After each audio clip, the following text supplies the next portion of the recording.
وبركاته. وعليكم السلام ورحمة الله تعالى.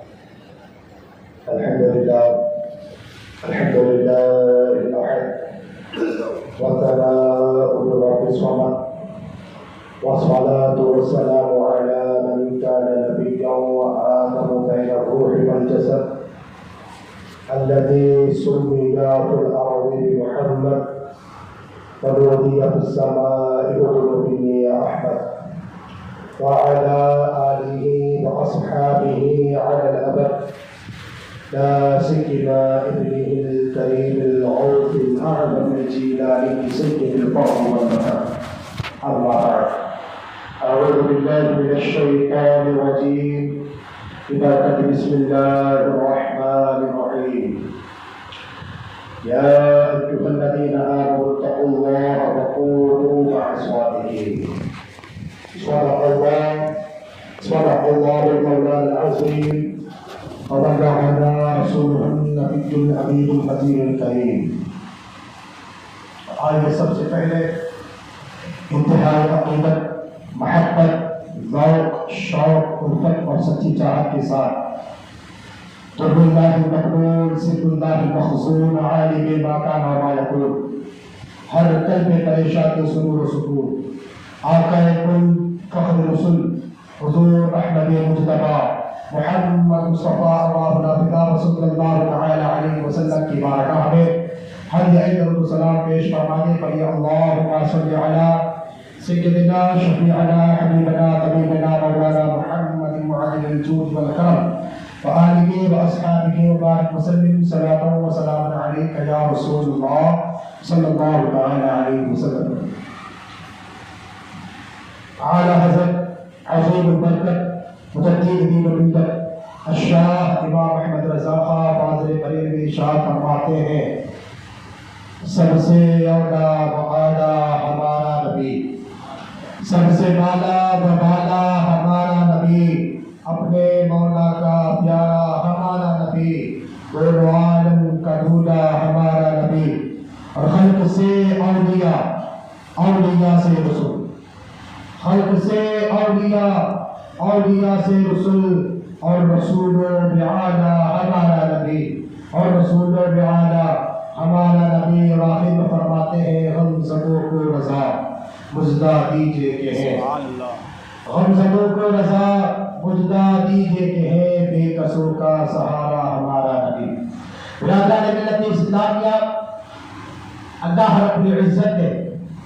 ہمیں دنیا میں بے شمار نعمتیں عطا فرمائی ہیں، اور اتنی بے شمار نعمتیں اللہ نے ہمیں عطا فرمائی ہے کہ اگر ہم اس کا شمار کرنا چاہیں تو ہم اس کا شمار نہیں کر سکتے. اور اللہ کی نعمتیں ایسی نعمتیں ہیں کہ قدم قدم پر ان نعمتوں کی ہمیں ضرورت پڑتی ہے.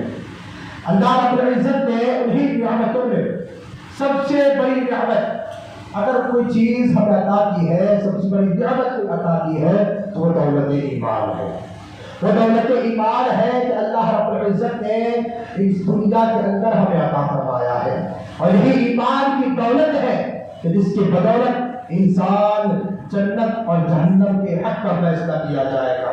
برادران ملت اسلامیہ، یہ ایمان وہ ایمان ہے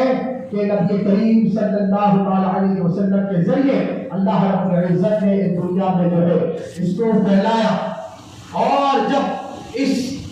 ایمان کو ہندوستان بھیجنا چاہا،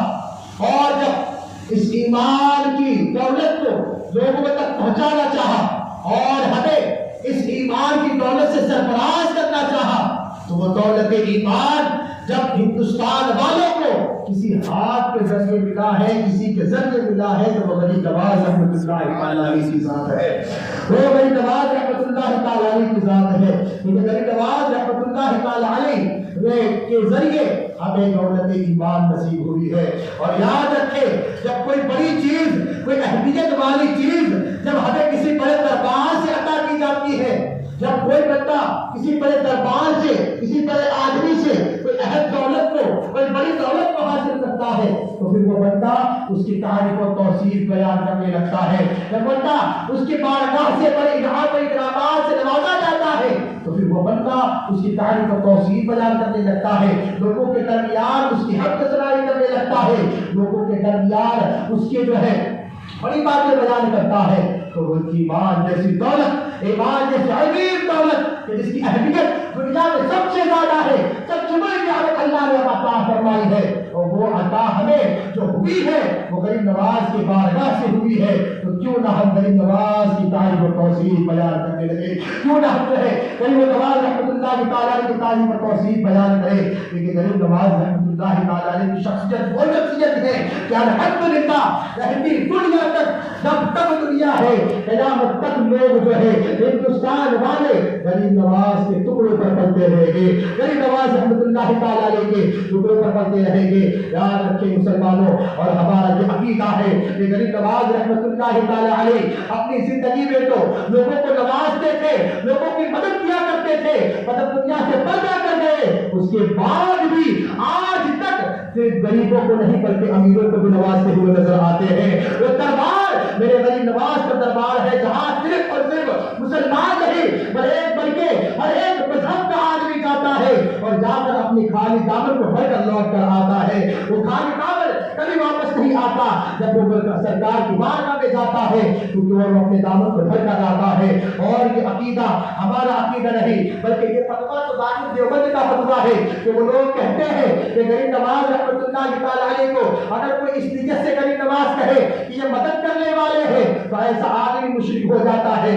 ایسا آدمی مشرک ہو جاتا ہے۔ پر یاد رکھے ہمارا عقیدہ وہ عقیدہ ہے جو ہمیں غریب نواز رحمۃ اللہ تعالیٰ علیہ نے عطا فرمایا ہے۔ ہمارا عقیدہ وہ عقیدہ ہے جو ہمیں ہند کے راجا نے عطا فرمایا ہے کہ جب سرکار غریب نواز رحمۃ اللہ تعالیٰ علیہ ہندوستان تشریف لائے تھے تو آپ جو ہے مدینہ منورہ سے ہو کر ملتان سے ہو کر جو ہے دلی کی سرزمین سے اجمیر شریف تشریف لائے تھے، تو آپ نے سب سے پہلے اگر کسی کی مزار پر حاضری دی، کسی کے دربار میں حاضری دی تھی تو وہ داتا گنج بخش رحمۃ اللہ تعالیٰ علیہ کی مزار پاک تھی، اور وہاں پر آپ نے 40 دن کا چندہ بھاجا تھا، اور چندہ بھاج کر غریب نواز نے بتایا کہ اے لوگوں اگر تمہیں دنیا میں کامیاب ہونا ہے تو اولیاء کرام کے دربار میں بیٹھ کر ان کا فیض حاصل کرتے جاؤ، اللہ تمہیں بلندیاں عطا فرمائے گا، اللہ تمہیں بلندیاں عطا فرمائے گا۔ اور یہ بتایا اے میرے ہاتھ پر کلمے پر کلمہ پڑھنے والے ہندوستان کے مسلمانوں، یاد رکھو یہ اولیاء کرام کے دربار ہے کہ اللہ کی عطا سے کہ تمہاری مرادوں کو پوری کرتے ہیں، تمہاری مرادوں کو پوری کرنے والے ہیں۔ الحمدللہ ہمارا عقیدہ وہی عقیدہ ہے جو غریب نواز رحمۃ اللہ تعالیٰ علیہ نے عطا فرمایا ہے۔ اور غریب نواز کی غریب نوازیت کے بارے میں آپ کو بتاتا چلو، غریب نواز کی شخصیت وہ شخصیت ہے، آپ کا اعلیٰ دربار وہ دربار ہے کہ آپ آج بھی لوگوں کی مدد کرتے ہیں، اور آپ کی غریب نوازیت کا عالم وہ عالم تھا کہ ولایت تو آپ کو بعد میں عطا ہوئی، پر بچپن ہی سے یہ عالم تھا، آپ کا بچپن ہی سے یہ عالم تھا کہ بچپن سے آپ لوگوں کی غریب نوازی کرتے ہوئے نظر آتے تھے۔ آپ کی پیدائش کا واقعہ ہے، آپ تشریف آوری کا واقعہ ہے کہ ایک مرتبہ آپ کی والدہ آپ کو گود میں لے کر بیٹھی ہوئی تھی، ایک غریب لاچار عورت آپ کی والدہ کے بارگاہ میں آتی ہے، اس کا بچہ کافی رو رہا تھا اور کافی تیز آواز سے رو رہا تھا۔ غریب نواز کی والدہ کی بارگاہ میں آتی ہے اور کہتی ہے کہ میرے غریب نواز کی والدہ کی بارگاہ میں آتی ہے اور اس غریب نواز کی والدہ اسے ارشاد فرماتی ہے، اے عورت جو اپنی بچے کو دودھ پلا کرتے ہیں اسے سکون کیوں نہیں بخشتی ہے، اسے چپ کیوں نہیں کرا دیتی ہے؟ وہ عورت اپنا سارا حال غریب نواز کی والدہ کو بیان کرتی ہے، کہتی ہے کہ میں لاچار ہوں، میں غریب ہوں، میں محتاج ہوں، میں نے کئی دنوں سے کھانا نہیں کھایا ہے، میں نے کئی دنوں سے کھانا نہیں کھایا ہے، اسی وجہ سے میرا دودھ خشک ہو چکا ہے، میرا دودھ خشک ہو چکا ہے، ورنہ میں اپنے بچے کو دودھ پلا کر جو ہے دودھ پلا کر خاموش کر دیتی، اسے سکون بخش دیتی۔ حضور غریب نواز رحمۃ اللہ تعالیٰ علیہ ابھی اپنی والدہ کی گود میں موجود تھے، ابھی اپنی والدہ کے گود میں موجود تھے، اور اپنی ننھی سی انگلی کو اٹھاتے ہیں اور اٹھا کر اپنی والدہ کی طرف اشارہ کرتے ہیں، اور اشارہ کرنے کے بعد بچے کی طرف اشارہ کرتے ہیں۔ آپ کی والدہ آپ کے اس اشارے سے سمجھ جاتی ہے کہ یہ میرا بیٹا یہ کہنا چاہتا ہے کہ اے والدہ یہ جو بچہ ہماری بارگاہ میں آیا ہے تم اسے دودھ پلاؤ، سکون دے دو، تم اسے دودھ پلاؤ اور سکون دے دو تاکہ یہ بچہ خاموش ہو جائے، تاکہ یہ بچہ خاموش ہو جائے۔ دیکھیں غریب نوازیت کا عالم یہ ہے کہ بچپن سے ہی آپ لوگوں کو نوازتے ہوئے نظر آتے ہیں، بچپن سے ہی لوگوں کو نوازتے ہوئے نظر آتے ہیں۔ اور بچپن کا ایک روایت میں یہ لکھا ہے کہ بچپن کا عالم آپ کا یہ تھا کہ آپ کی غریب نوازیت کا عالم یہ تھا، شان غریب نوازیت یہ تھی کہ بچپن میں آپ کا یہ حال یہ تھا کہ آپ جن بچوں کے ساتھ کھیلا کرتے تھے اور جو غریب بچے ہوا کرتے تھے ان غریب بچوں کو آپ اپنے گھر لے جایا کرتے تھے، گھر پر لا کر اپنی والدہ سے کہتے تھے والدہ ان کو جو ہے کھانا کھلائیے، ان کو کھانا کھلائیے۔ یہ غریب نواز کی شان تھی کہ آپ جو ہے غریب نواز جو ہے ابھی ہندوستان میں آپ نہیں بنے تھے بلکہ آپ کی غریب نوازیت جو ہے بچپن سے ہی لوگوں پر برسا کرتی تھی، بچپن سے ہی لوگوں پر برسا کرتی تھی۔ ایک روایت کو میں نے پڑھا، ایک بچے کا واقعہ ہے کہ عید کے دن، عید کا دن ایسا ہوتا ہے کہ کافی خوشی والا دن ہوتا ہے اور بچوں کے لیے وہ دن ایسا ہوتا ہے کہ اس دن بچے کافی خوش ہوتے ہیں، ان کی خوشی کا کچھ الگ ہی وہ رہتا ہے۔ اور اس وقت غریب نواز رحمۃ اللہ تعالیٰ علیہ عید کے دن آپ نے اپنے جسم پر نیا کپڑا سے تن کیا اور پھر جو ہے نیا کپڑا پہن کر خوبصورت لباس پہن کر آپ عیدگاہ کی طرف بڑھنے لگے، عیدگاہ کی طرف بڑھنے لگے تو آپ نے راہ میں ایک لڑکے کو دیکھا، ایک لڑکا جو ہے راستے پر بیٹھا ہے، اس کے جسم پر پھٹے پرانے کپڑے ہیں اور جو ہے اس کو دیکھ کر عید کی کوئی خوشی معلوم نہیں ہوتی کہ یہ عید کے لیے خوش ہوا ہوگا، کہ عید کے لیے خوشی آج اس کا اظہار کر رہا ہوگا، اسے دیکھ کر ایسا کچھ محسوس نہیں ہو رہا تھا۔ غریب نواز رحمۃ اللہ تعالیٰ علیہ اس کے پاس جاتے ہیں، اس کے پاس جانے کے بعد بچے سے دریافت کرتے ہیں کہ بتاؤ کیا بات ہے، بتاؤ تمہیں جو ہے آج عید کا دن ہے اور تمہارے چہرے پر عید کی خوشی نہیں ہے، آج عید کا دن ہے اور تمہارے جسم پر عید کا لباس نہیں ہے۔ اور بچہ غریب نواز رحمۃ اللہ تعالیٰ علیہ سے کہتا ہے کہتا ہے کہ میں جو ہے یتیم ہوں، میں بہت غریب ہوں، میرے پاس عید کا لباس لینے کے لیے پیسے نہیں ہے، میرے پاس عید کا لباس لینے کے لیے پیسے نہیں ہے۔ تو غریب نواز اس بچے کی جب غریب نواز اس غریب کی حقوق کو سنتے ہیں، آپ جب اس کی مدت کو سنتے ہیں تو اس کو اپنے گھر لے جاتے ہیں اور گھر لے جانے کے بعد غریب نواز رحمۃ اللہ تعالیٰ علیہ نے جو خوبصورت لباس اپنے جیب میں تن کیا ہوا تھا اسے اتار کر وہ غریب کو عطا فرما دیتے ہیں، غریب کو عطا فرما دیتے ہیں۔ یہ میرے دربارے یہ تیرے خواجہ کی شان ہے اور یہ خواجہ کی غریب نوازیت ہے کہ آپ بچپن ہی سے لوگوں کو عطا کرتے جاتے ہیں، لوگ جو آپ کی بارگاہ میں آتے ہیں غریب نواز ان کو خالی ہاتھ کبھی نہیں لوٹاتے۔ استاد زبر کہتے ہیں خواجہ ہند وہ دربار ہے اعلیٰ تیرا، کبھی محروم نہیں مانگنے والا تیرا، کبھی محروم نہیں مانگنے والا تیرا۔ اور شان غریب نوازیت آپ کے سامنے بیان کروں، غریب نواز کی شان وہ شان ہے غریب نواز رحمۃ اللہ تعالیٰ علیہ غریب نواز رحمۃ اللہ تعالیٰ علیہ ہندوستان اب تشریف لائے۔ آج کچھ لوگ یہ سمجھتے ہیں کہ غریب نواز رحمۃ اللہ تعالیٰ علیہ نے یہ کیا کہ آپ نے کوئی مشقتیں برداشت کر ہندوستان آپ آئے، ایسے آئے کہ پہلے اپنے مرید کی پیر و مرشد کی بارگاہ میں گئے، وہاں پر جو ہے خلافت کو اجازت مل گئی، اس کے بعد پھر مدینہ شریف گئے، مدینہ شریف سے ہندوستان کا آپ کو حکم فرمایا گیا، آپ پھر جو ہے دلی ہوتے ہوئے ہندوستان تشریف لے آئے اور ہندوستان آنے کے بعد جو ہے آپ نے لوگوں پر دین کو پیش کیا، کراماتیں بتائی اور کراماتیں بتا کر لوگوں کو دین کے اندر داخل کر دیا۔ آپ یہ سوچے کہ غریب نواز رحمۃ اللہ تعالیٰ علیہ نے اتنا جو معاملہ ہوا ہے اس میں کتنی مشقتیں برداشت کی ہوگی، کتنی مشقتیں برداشت کی ہوگی۔ جب اپنے پیر و مرشد کے پاس تھے تو پیر و مرشد کے پاس جو عبادت و ریاضت کے آپ نے عبادت و ریاضت کی ہے وہ آج کے دور میں کوئی بندہ نہیں کر سکتا ہے، وہ غریب نواز کی شخصیت ہے۔ اور اس کے بعد آپ جب مدینہ منورہ سے ہندوستان کے لیے سفر کر کے نکلے تھے تو اس سفر کے جو بردشیں جو اس سفر کی جو مشقتیں غریب نواز نے برداشت کی تھی وہ آج ہم میں سے کوئی برداشت نہیں کر سکتا، کوئی برداشت نہیں کرتا، کیونکہ اس وقت جو ہے نہ اس کے اتنے جو ہے خوبصورت سواریاں ہوا کرتی تھی، نہ گاڑیاں ہوا کرتی تھی، نہ ایروپلین وغیرہ ہوا کرتے تھے۔ لوگ جو ہے اپنی سواریوں پر سوار ہو کر سفر کیا کرتے تھے، کچھ لوگ ساحلی راستے سے سفر کرتے تھے، کچھ لوگ سمندر کے راستے سے سفر کیا کرتے تھے۔ ان کی مشقتیں جو وہ برداشت کرتے تھے وہی لوگ دکھاتے ہیں۔ سرکار غریب نواز جب ہندوستان میں آئے تو ہندوستان میں بھی آپ نے جو مشقتیں برداشت کی کہ آپ کو جو ہے قتل کی جانے والی سازشیں کی گئی، آپ کے ساتھ ایسا سلوک کیا گیا کہ دارالگوروں کو آپ کے پیچھے لگا دیا گیا۔ جو مشقتیں غریب نواز نے برداشت کی ہے وہ آج کے دور میں کوئی برداشت نہیں کر سکتا۔ میرے غریب نوازیت کا حالت دیکھے، اتنی مشقتوں کے بعد بھی ہم ہندوستان والوں پر آج تک احسانات کرتے ہوئے نظر آتے ہیں، ہندوستان والوں پر آج تک احسانات کرتے ہوئے نظر آتے ہیں۔ غریب نواز کے زمانے کا ایک واقعہ ہے. غریب نواز کے زمانے میں ایک آپ کا مرید آپ کی بارگاہ میں آیا اور کہنے لگا کہ ایک حاکم نے مجھے دھمکی دی, کہا ہے کہ اگر تم جو ہے میرے آنے تک, کوئی گاؤں میں رہتا تھا, اس گاؤں میں سے وہ حاکم نے اسے دھمکی دی تھی کہ میں جب یہاں سے آؤں گا میں تجھے اس گاؤں سے نکال دوں گا. کچھ وجہ ہوئی تھی تو اس وجہ سے اس نے کہا کہ تمہیں اس وجہ سے اس گاؤں سے نکال دیا جائے گا. اب غریب نواز کی بارگاہ میں وہ غریب آیا اور کہا کہ غریب نواز کی بارگاہ میں عرض کی کہ حضرت میرے خدا کوئی سہارا نہیں, میرا وہی گھر ہے, وہی گاؤں ہے, کچھ نہیں ہے. اور وہ حاکم یہ کہتا ہے کہ جب میں شکار سے واپس آؤں گا تو میں تجھے اس گاؤں سے نکال دوں گا. آپ بتائیے کہ میں کہاں جاؤں. حضرت غریب نواز رحمۃ اللہ تعالیٰ علیہ نے جب اس غریب کے آہ و بکا کو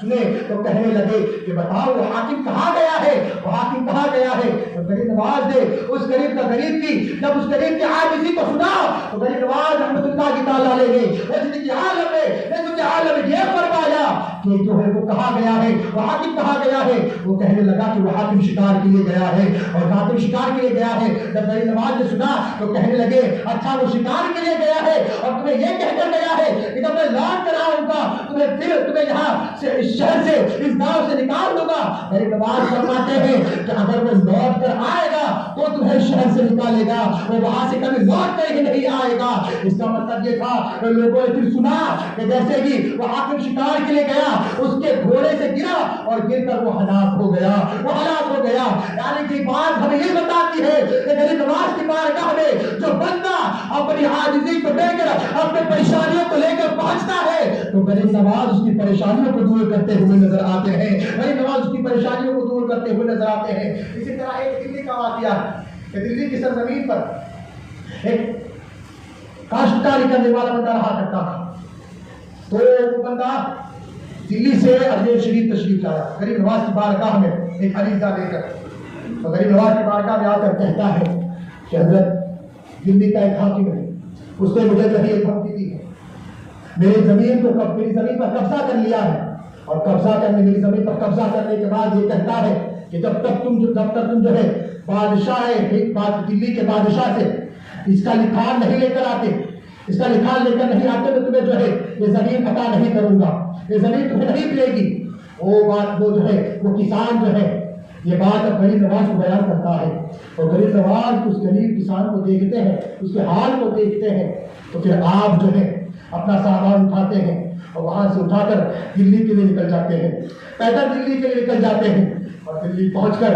دلی میں جو ہے آپ کے خلیفہ خواجہ قطب الدین بختیار کاکی رحمۃ اللہ تعالیٰ رہا کرتے تھے. خواجہ قطب الدین بختیار کاکی کی خانقاہ پر پہنچتے ہیں. وہاں پر پہنچنے کے بعد جیسے قطب الدین بختیار کاکی آپ کے اپنے پیر و مرشد کو دیکھتے ہیں تو ان کے چہرے پر خوشی کا اظہار جو ہوتا ہے کہ ایسا لگتا ہے کہ جنم کے بچھڑے جو کبھی نہیں ملے تھے وہ آج ان کی ملاقات ہو گئی ہو. کیونکہ جب پیر جو ہے غریب نواز جیسا ہو اور مرید جو ہے خواجہ قطب الدین بختیار کاکی جیسا ہو تو دونوں کی ملت کی شان ہی کچھ اور ہوگی, دونوں کی ملت کی شان ہی کچھ اور ہوگی. خواجہ قطب الدین بختیار کاکی کی بارگاہ میں خواجہ قطب الدین بختیار کاکی کے جو ہے آپ وہاں پر پہنچتے ہیں, اور پہنچنے کے بعد اس غریب کا حال بیان کرتے ہیں. خواجہ قطب الدین بختیار کاکی عرض کرتے ہیں حضرت آپ نے اتنی دور آنے کی تکلیف کیوں کی, آپ ایک خط بھیج دیتے میں اس کا کام پورا کر دیتا. کیونکہ جو بادشاہ وہاں کا تھا, جو وہاں کا بادشاہ تھا, وہ بادشاہ خواجہ قطب الدین شمس الدین التمش, وہ اس وقت دلی کا بادشاہ تھا اور وہ خواجہ قطب الدین بختیار کاکی کا مرید تھا. تو خواجہ قطب الدین بختیار کاکی اگر اس سے کہہ دیتے تو وہ دلی کی ایک زمین نہیں کئی زمین اس کسان کے نام کر دیتا, کئی زمین اس کسان کے نام کر دیتا. خواجہ قطب الدین بختیار کاکی نے عرض کی حضرت آپ آنے کی تکلیف کیوں کی, آپ ایک خط بھیج دیتے. تو غریب نواز رحمۃ اللہ تعالیٰ علیہ ان سے فرماتے ہیں کہ جو ہے میں اس غریب کی آہ و بکا کو سن کر یہاں پر آیا ہوں, اس غریب کی جو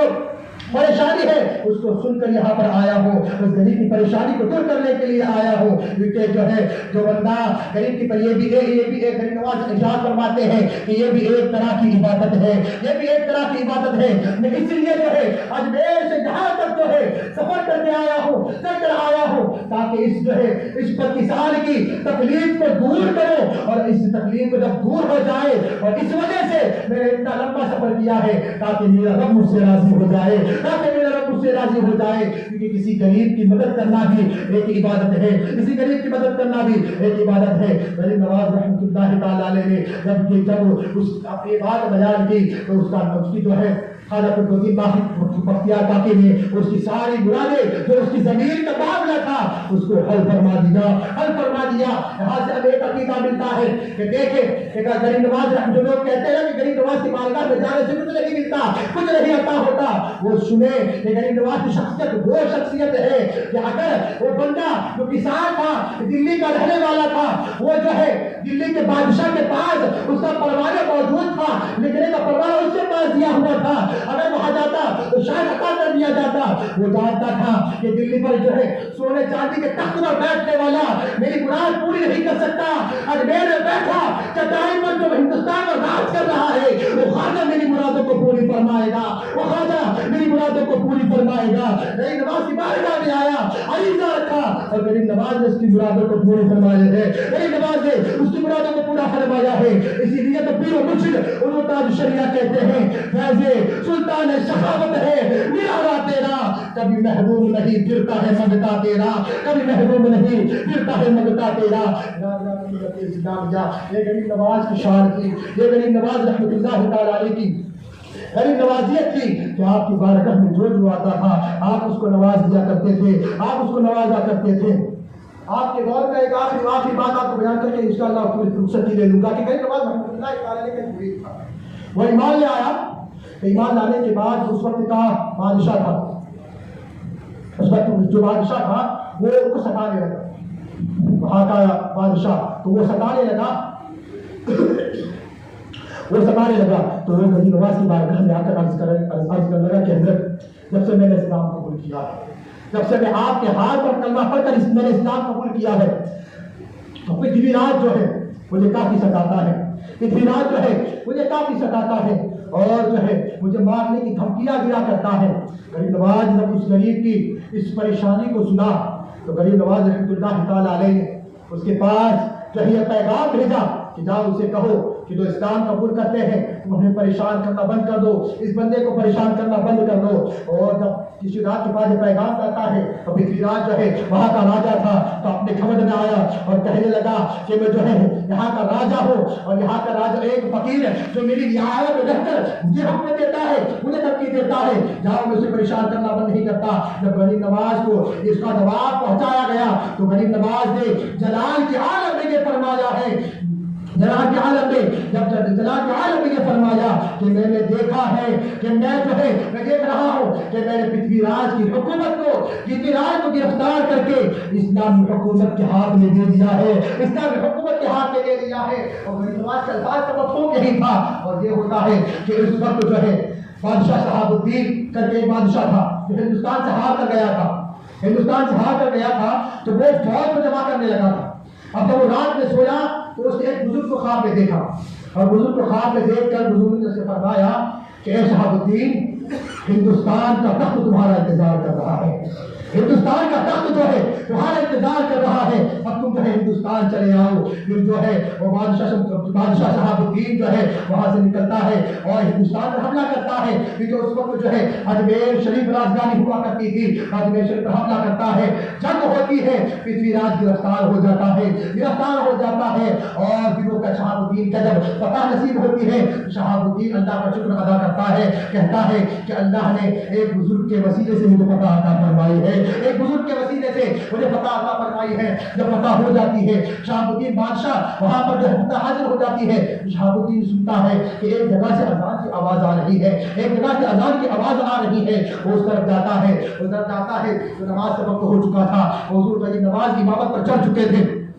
نماز جو ہے شروع ہو گئی، شہاب الدین کے پیچھے نماز ہو گیا، جماعت میں شامل ہو گیا۔ جب نماز ختم ہوئی اور جب سلام پھیرا گیا غریب نواز نے اپنا رخ پیچھے کیا تو شہاب الدین نے جب حضرت کا چہرہ دیکھا اور چہرہ دیکھ کر پکار اٹھا، یقیناً یہی وہ بزرگ ہے جو میرے خواب میں آئے ہیں اور جن کی وجہ سے مجھے ہندوستان کی سلطنت عطا فرمائی گئی ہے، ہندوستان کی سلطنت عطا فرمائی گئی ہے۔ اسی کو دیکھ کر اسی بیان میں تشریح کرتے ہوئے پیر مرشد کہتے ہیں تیری چوکھٹ پہ جو آیا وہ بنا شاہ زمان اس روا دہر میں فرمان ہے چلتا تیرا، اس روا دہر میں فرمان ہے چلتا تیرا۔ آج سال بیت گئے، کئی نماز تو پڑھنا دیے گئے، کئی نماز اس طرح اپنی زندگی میں لوگوں کو نوازا کرتے تھے، لوگوں کی مدد کیا کرتے تھے۔ آج بھی الحمدللہ جو ان کے دربار میں جاتا ہے کبھی خالی ہاتھ لوٹ کر واپس نہیں آتا ہے، کبھی خالی ہاتھ لوٹ کر واپس نہیں آتا ہے۔ اللہ رب العزت ہمیں اسی طرح اولیاء کرام کے فیضان سے مالا مال کرتا رہے، اور ہمیں جو ہے اولیاء کرام سے سچی محبت اور عقیدت کرتا رہے، عقیدت کی اظہار کرنے کی توفیق عطا فرمائے۔ اللہ رب العزت کی بارگاہ میں دعا ہے کہ غریب نواز کے صدقے میں ہر سنی صحیح عقیدہ مسلمان کی پریشانیوں کو دور فرمائے، اور جس اعتبار سے بھی جہاں کہیں سنی صحیح عقیدہ مسلمان پریشان حال ہو ان تمام کی پریشانیوں کو دور فرمائے۔ میرے بولنے میں کوئی غلطی یا خامی واقع ہوئی ہو میں آپ سب کو گواہ بنا کر توبہ کرتا ہوں۔ استغفر